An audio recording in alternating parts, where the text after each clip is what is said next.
जय हिंद बालकों। आज की इस वीडियो में हम समझेंगे कि दो ध्रुवता के अंत की शुरुआत कैसे हुई थी, दो ध्रुवता का अंत कैसे हुआ। इस पूरे चैप्टर के अंदर सोवियत संघ की विशेषता से लेकर सोवियत संघ के विघटन तक ये सारी चीजें सिखाई जाएंगी और एनसीईआरटी का लाइन बाय लाइन कवर किया जाएगा। ऐसा नहीं है कि आपको सिंपल नोट से पढ़ा दिया जाएगा, बल्कि पूरी की पूरी बुक रीडिंग की जाएगी। तो स्टार्ट करते हैं अपना चैप्टर जिसका नाम है दो ध्रुवता। तो सबसे पहला क्वेश्चन तो यही बनता है आपके सामने कि बताइए दो ध्रुवता का मतलब क्या होता है। तो सिंपल सी बात है, दो ध्रुवता का मतलब होता है दुनिया में दो दुनिया का होना। जब दुनिया दो गुटों में बट जाए इसी को दो ध्रुवता कहा जाता है। क्या ऐसा हुआ था क्या? हाँ हुआ था। 1945 से लेकर 1991 तक जब दुनिया दो गुटों में बट गई थी, एक अमेरिका के पक्ष में और दूसरा रशिया के पक्ष में। जो देशों ने अमेरिका का साथ दिया उसे फर्स्ट वर्ल्ड कहा गया था और जिन देशों ने रशिया का साथ दिया उसे सेकंड वर्ल्ड कहा गया था। और यहीं से दुनिया दो गुटों में बट गई,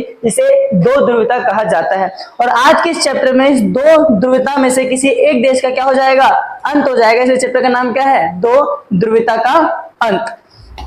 यहां तक चैप्टर का नाम आपको समझ में आ ही गया होगा कि दो ध्रुवता का मतलब क्या होता है। अब आगे बढ़ जाते हैं। इस चैप्टर में आपके स्टार्टिंग में एक सबसे मोस्ट इंपोर्टेंट एमसीक्यू बनते हैं, वो यहाँ से बर्लिन की दीवार को लेकर बहुत सारे क्वेश्चंस बनते हैं। बताइए बर्लिन की दीवार कब बनी, इसकी स्थापना कब हुई, ये कितने वर्ष तक खड़ी रही, कितने किलोमीटर लंबी थी, ये सब चीज आपसे एमसीक्यू में पूछा जाता है। तो स्टार्ट करते हैं। देखो जो बर्लिन की दीवार है यह पूंजीवादी दुनिया और समाजवादी दुनिया के अंदर विचारधारा के विभाजन का क्या था? प्रतीक था, जो 1961 में खड़ा किया गया था। यानी बर्लिन के अंदर एक दीवार जो बनी थी, एक तरफ पश्चिम और एक तरफ पूरब। तो जो पूर्वी बर्लिन था उस पर सोवियत संघ का कब्जा हुआ करता था और जो पश्चिम बर्लिन था उस पर अमेरिका का कब्जा हुआ करता था। और इसे विचारधारा की सबसे बड़ा प्रतीक माना जाता था शीत युद्ध का।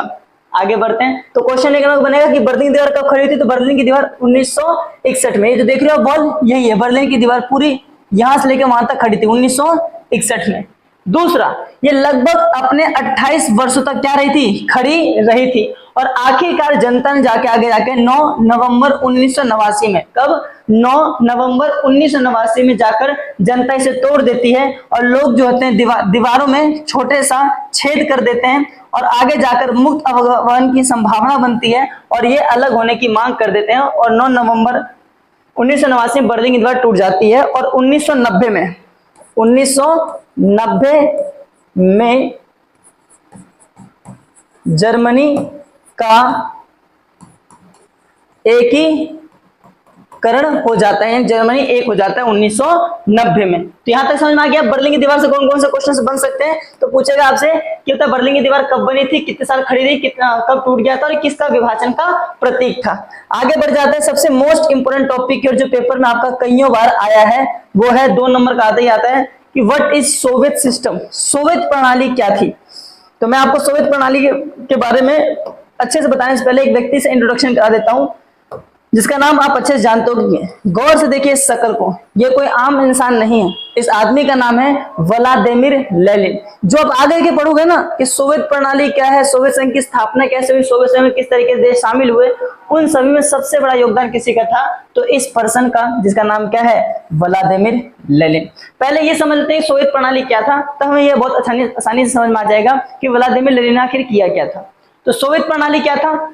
समाजवादी सोवियत गणराज्य संघ यानी कि यूएसएसआर रूसी में हुई 1917 में समाजवादी क्रांति के बाद अस्तित्व में आया था। यानी ये जो यूएसएसआर संगठन है ये 1917 में रूसी क्रांति के बाद अस्तित्व में आया। यह क्रांति पूंजीवादी व्यवस्थाओं के विरुद्ध में हुई थी और समाजवाद के आदर्शों और समानता मूलक समाज की जरूरतों से क्या थी? प्रेरित थी। यानी ये पूंजीवादी का विरोध करती और समाजवादी को बेहतर मानती थी। आगे, ये मानव के इतिहास में निजी संपत्ति संस्था पे समानता और समाज में समानता के सिद्धांतों को बढ़ावा देने में सचेत रूप से क्या करती थी? अपनी बड़ी कोशिशें करती थी।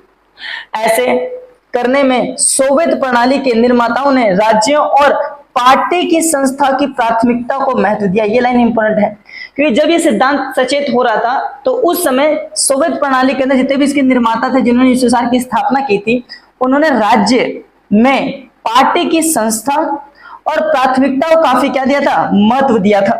आखिर उन्होंने बताया था आगे चलकर कि जो सोवियत प्रणाली है, इसमें जो सोवियत प्रणाली है, इसमें जो केंद्र शक्ति रहेगी वो केवल एक पार्टी रहेगा, इसका नाम क्या रहेगा? Communist party. कौन सी पार्टी? Communist party. यानी कि सोवियत प्रणाली के अंदर धुरी जो है मेन किसको माना गया था? Communist party. धुरी का मतलब यहाँ पे शक्ति प्रदर्शन से कि सबसे ज्यादा शक्तिशाली कौन होगा?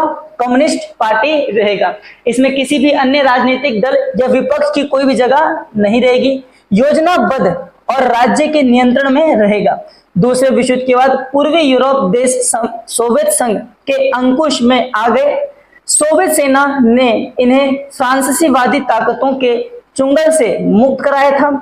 इन सभी देशों की राजनीतिक और सामाजिक व्यवस्थाओं को सोवियत संघ की समाजवादी प्रणाली की दर्जा पर ढाला गया।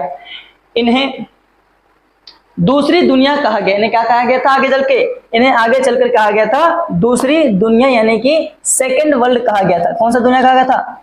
सेकेंड वर्ल्ड कहा गया था, दूसरी दुनिया कहा गया था। ऐसे खेमों के नेता समाजवादी सोवियत प्रणाली गणराज्य था। यहां तक आपको समझ में आ गया होगा कि सोवियत प्रणाली क्या था। तो आपसे कोई पूछे कि बताओ, एक्सप्लेन करिए सोवियत सिस्टम क्या था, तो आप क्या बताओगे?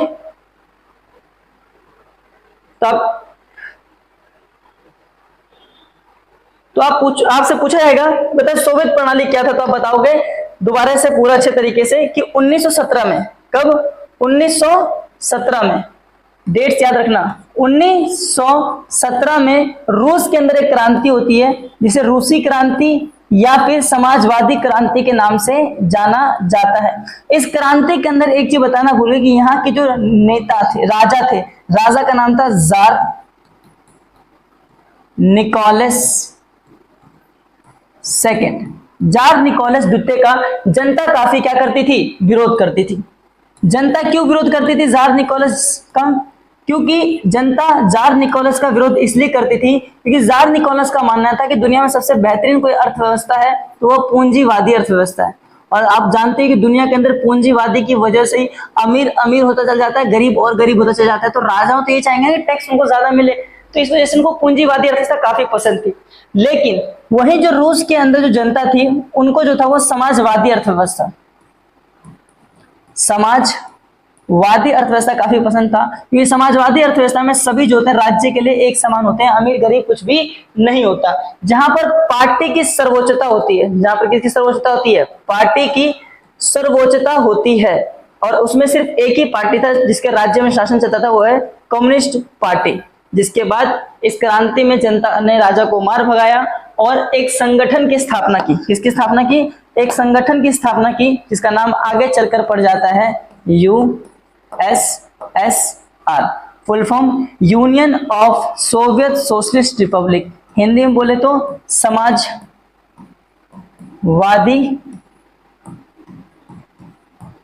सोवियत गणराज्य संघ की स्थापना हो जाती है।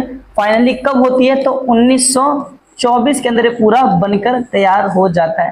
क्रांति कब होती है? 1917 में। बनकर कब तैयार होता है? 1924 में। यहां तक समझ में आया आपको कि सोवियत प्रणाली क्या था? तो कोई आपसे पूछे कि सोवियत प्रणाली क्या था और सोवियत प्रणाली के अंदर मेन कर्ता धर्ता कौन था, तो ये व्यक्ति था जिसका मैंने आपको शुरू में बताया था। इस व्यक्ति का नाम मत भूलना, ये कोई छोटा मोटा इंसान नहीं है। इसका नाम है व्लादिमीर लेनिन। क्या नाम है? Vladimir Lenin. अब ध्यान समझना, जिसे हम रूसी क्रांति कह रहे थे, जो पूंजीवादी व्यवस्था के विरुद्ध में खड़ी हुई थी, उसे हम बोल्शेविक क्रांति क्या बोल सकते हैं? बोल्शेविक क्रांति के नाम से भी जान सकते हैं। और इन्होंने आगे चलकर बोल्शेविक कम्युनिस्ट पार्टी की संस्थापक बने थे। यानी इन्होंने आगे चलकर कम्युनिस्ट पार्टी की स्थापना भी की थी, जिसे हम बोल्शेविक कम्युनिस्ट पार्टी के नाम से भी जानते हैं। और 1917 में रूसी क्रांति के नायक के रूप में उभरे थे। मेरे खुद के एमसीक्यू के पेपर में पूछा गया था कि बताओ व्लादिमीर लेनिन जो है किस क्रांति के नायक थे? तो वह रूसी क्रांति के नायक थे। और